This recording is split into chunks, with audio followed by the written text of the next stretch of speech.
गेल्या आपण जो 4 महिन्यापासून बघतोय का जो आपला भारताचा शेजारी देश आहे बांगलादेश, भारतानेच त्याने बनवले, भारतच त्याचा बाप आहे, भारतच त्याचा आजोबा आहे आणि तो आता सध्या भारतावरती गुरफतोय.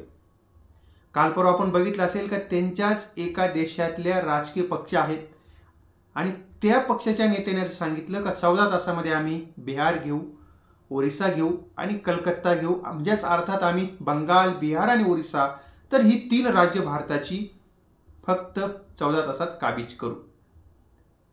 पण मग आता एक गोष्ट लक्षात ठेवली पाहिजे का बेटा बेटा बाप बाप होत आहे. आणि मग आता याच्यावरती उपाय काय आहे? तर याच्यावरती उपाय पण असा आहे का जर आपण बघितलं असेल का गेल्या 4 महिन्यापासून आपण बघतोय का बांगलादेशमध्ये आपल्या हिंदूंवरती, का जे बांगलादेशामध्ये अल्पसंख्याक आहे तर त्या हिंदूंवरती अत्याचार होत आहेत. आणि आपण जर बघितलं तर तिथील आपल्या ज्या काय आपल्या महिला भगिनी आहेत त्या महिला भगिनीवरती अत्याचार होत आहेत, माणसांना मारले जाते. आणि किंवा जे लोक तिथले जर आपण बघितलं असेल अल्पसंख्याक असतील तर त्या सगळ्यांवरती अन्याय होतोय. आपले तिथले आपल्या इस्कॉन मंदिर आहे, त्या इस्कॉन मंदिराचे जे अध्यक्ष आहेत आणि त्यांना सुद्धा देशद्रोहाच्या आरोपाखाली अटक केली आहे. असं जर असेल तर मग आपण ह्या लोकांना का आपल्या देशात थारा द्यायचा? आपलं एक पहिलं कर्तव्य आहे.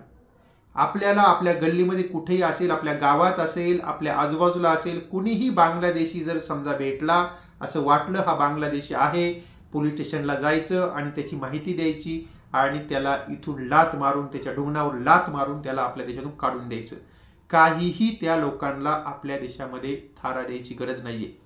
भारतातले मुसलमान असतील, भारतातले हिंदू असतील, भारतातले ख्रिश्चन असतील, पंजाबी असतील, ईसाई असतील, तर ह्या सगळ्याच लोकांनी बांगलादेशी जर आपल्याला इथे दिसले तर आपण त्यांना गेट आउट म्हणायचे, अशी त्यांना लात मारून काढून द्यायची.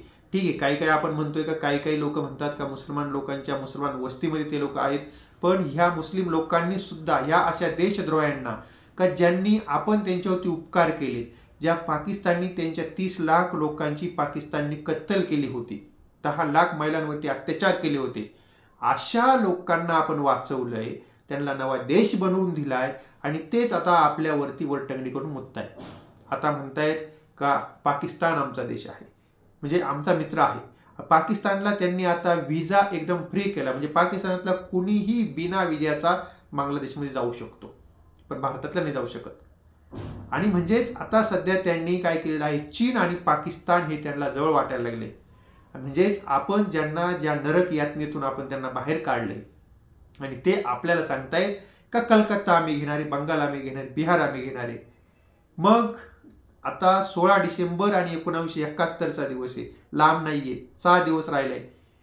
त्या दिवशी आपण बघितलं असेल तर भारताने पाकिस्तानच्या त्या काळातल्या पूर्व पाकिस्तानमधल्या 90,000 सैनिकांना आपल्या समोर शरणागती पत्करायला लावली होती आणि ह्या नालायक लोकांना भारताने स्वतंत्र देश बनवून दिला होता. पण आपण बघतोय का आता नंतर जर आपण बघितलं असेल तर हे काही म्हणजे त्याही काळामध्ये का जे आपण म्हणतो का पाकिस्तान धार्जिणे लोक होते, तेच लोक त्यांच्या देशातल्या लोकांवरती अत्याचार करण्यासाठी पाकिस्तानच्या मिलिटरीला मदत करत होते. आणि आता आपण बघितलंय का ज्या लोकांनी देश स्वतंत्र होण्यासाठी म्हणजे त्यांच्या जीवाचं बलिदान दिले, आपण त्यामध्ये म्हणतोय का जर आपण त्यामध्ये बघितलं असते तर शेख मुजीबुर रहमान, आता जसे आपल्याकडे महात्मा गांधी राष्ट्रपिता आहेत तसे त्यांचे ते राष्ट्रपती आहेत. पण आपण बघितलं असेल का जसा त्या देशामध्ये ही कट्टरतावादाचा उद्रेक झाला आणि शेख हसीनाला देशातून पळून जावं लागलं, त्यानंतर आपण बघितलं असेल का तिथं हा त्यांचा पुतळा सुद्धा त्यांचा तोडण्यात आला. आता तर म्हणतायत का त्यांच्या त्या नोटेवरून सुद्धा त्यांचा फोटो गायब करणार आहेत. तर ही अशी परिस्थिती आहे. आपल्याला बाकीचं आपल्याला त्यांचं काही देणे घेणं नाहीये, पण आपण बघतोय का गेल्या 4 महिन्यापासून तिथं आपल्याला जे काही अल्पसंख्याक हिंदू आहेत आपल्या त्या देशामध्ये आपण बघितलं असेल का ज्या वेळेस तो देश भारताने स्वतंत्र केला त्यावेळेस तिथे जवळजवळ 28% जनसंख्या आपली हिंदू होती. आता फक्त राहिलेत 8%. 20% लोक आपण बघतोय का गेल्या 50 वर्षामध्ये कमी झालेले आहेत. आणि आपण जर आता बघितलं असेल तर आपण आपल्या बातम्यांमध्ये बघतोय, न्यूजवरती बघतोय, चॅनलवरती बघतोय, सगळीकडे बघतोय का आपल्याला नुसते फक्त आपल्या हिंदू धर्मियांवरती अत्याचार करतानाचेच व्हिडिओ आपल्याला दिसत आहेत. आणि ते फक्त आपल्या हिंदू धर्मियांवरतीच नाही करत का त्या देशातले जे काही आपण म्हणू सेक्युलर मुस्लिम असतील आणि त्यांच्यावरती सुद्धा अत्याचार करतायत. म्हणजेच आता आपण जर बघितलं असेल तर तो देश आता आतंकवाद्यांच्या हातामध्ये गेलाय आणि तिथं तो एक म्हातारा थेरडा, त्याचं नाव आहे काय, त्याचं नाव आहे मोहम्मद युनूस, नोबेल पुरस्कार भेटलेला, नोबेल पुरस्कार त्याला इकॉनॉमिक्समध्ये भेटलेला त्या माणसाला आता सध्या तिथं आपण बघतोय का तो तिथं सध्याचा राष्ट्रपती बनलाय किंवा पंतप्रधान म्हणा, काय त्यांच्या देशातले मला माहित नाही, पण सध्या तो तिथला मेन आहे, त्याच्या हातामध्ये सत्ता आहे. तो म्हणतोय आम्हाला पुरावे द्या. आपण बघतोय चॅनलवरती सगळीकडे आपल्याला दिसत आहेत, व्हिडिओ दिसत आहेत, आपले जे मंदिरं जाळली जातात, मूर्तीची तोडफोड केली जाते, आपल्या हिंदू धर्मियांच्या घरामध्ये घुसून लोकांना मारलं जातंय, शेताचं नुकसान केलं जातंय, घरांचं नुकसान केलं जातंय. तर मग ह्या सगळ्या गोष्टी थांबणार कधी?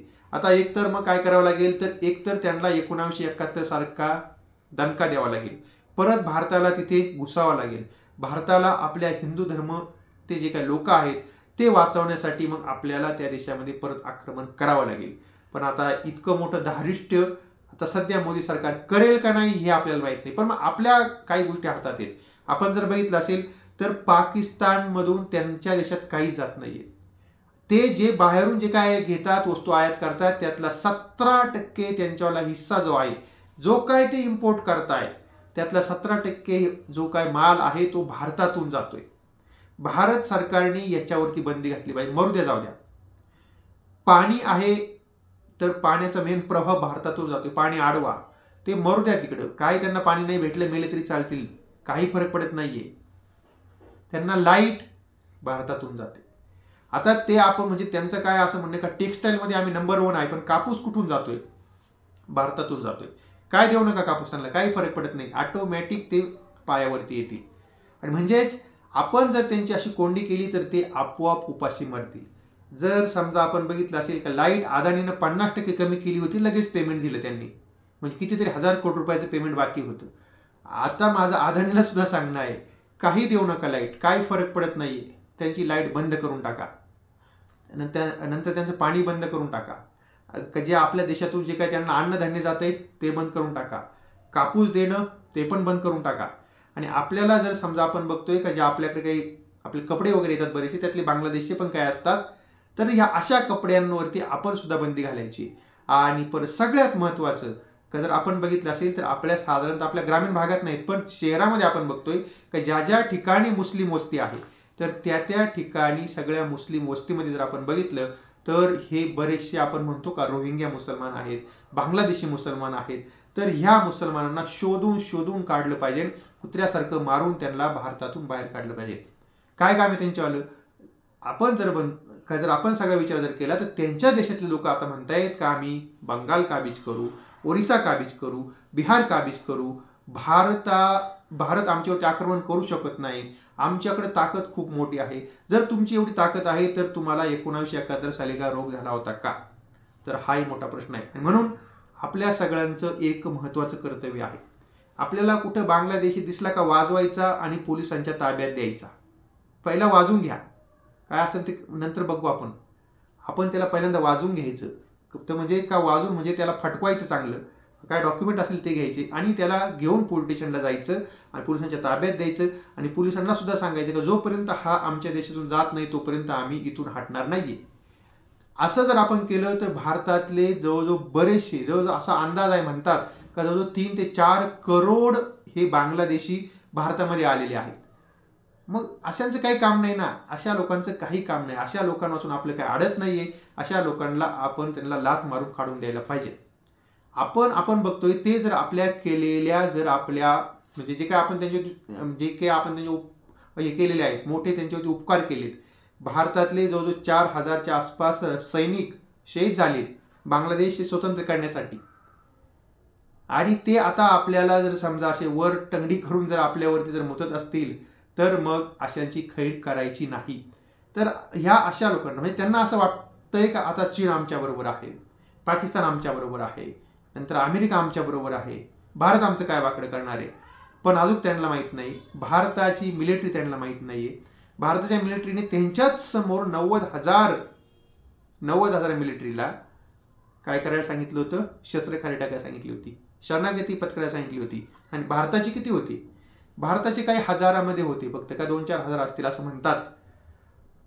आणि मग जर अशी परिस्थिती असेल तर काय त्यांची म्हणजे ते आता आपल्याला धमकी देतात का आमच्याकडे 30 लाख विद्यार्थी आहेत. तुमच्याकडे 30 लाख विद्यार्थी आहेत, आमच्याकडे करोडोमध्ये आहेत. आमच्याकडे करोडोमध्ये आहेत.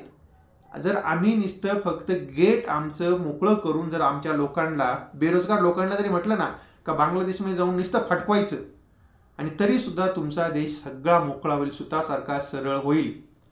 त्यामुळे बांगलादेशने भारताला धमकी देणं हे काही उचित नाही. आणि आपण बघितलं असेल का काल परवा एक किस्सा झाला का भारतामध्येच आपल्या बॉर्डरवरती भारताच्या हद्दीमध्ये एका मंदिराचं कंपाऊंडचं काम चालू असताना बांगलादेशच्या बॉर्डरच्या काही जवानांनी येऊन ते काम थांबवलं.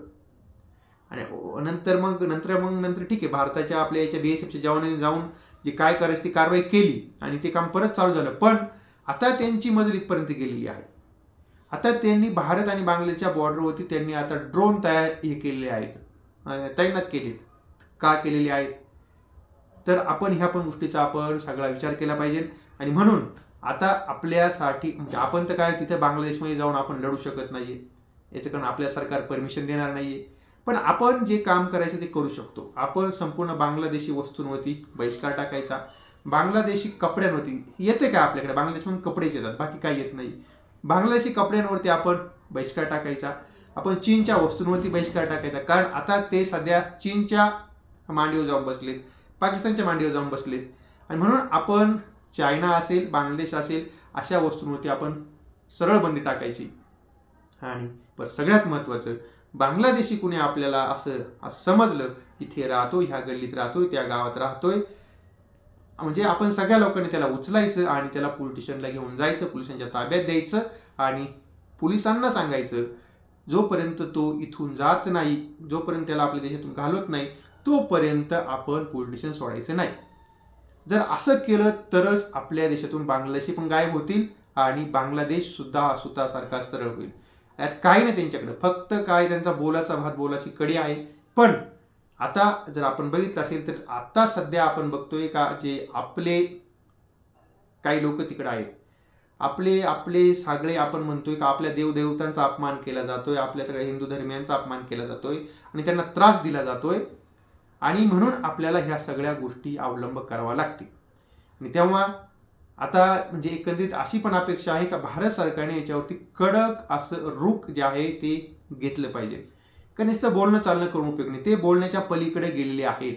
आता हे जे आपण म्हणतो ना ते सगळे माथे फिरू सैतान आहेत, राक्षसी प्रवृत्तीची माणसं आहेत. आणि ह्या अशा लोकांना लातों के भूत बातों से नहीं मानते. आपण काल बघितलं असेल का भारताचे तिथे काल आपले विदेश सचिव गेले होते, त्यावेळी सुद्धा त्यांनी त्यांना विरोध प्रदर्शन केलं होतं. बऱ्याच मोठ्या प्रदर्शन झालं, बरेच लोक त्यात आले होते. आणि म्हणून आता हे असे बोलणे चालणे करून काही होणार नाहीये.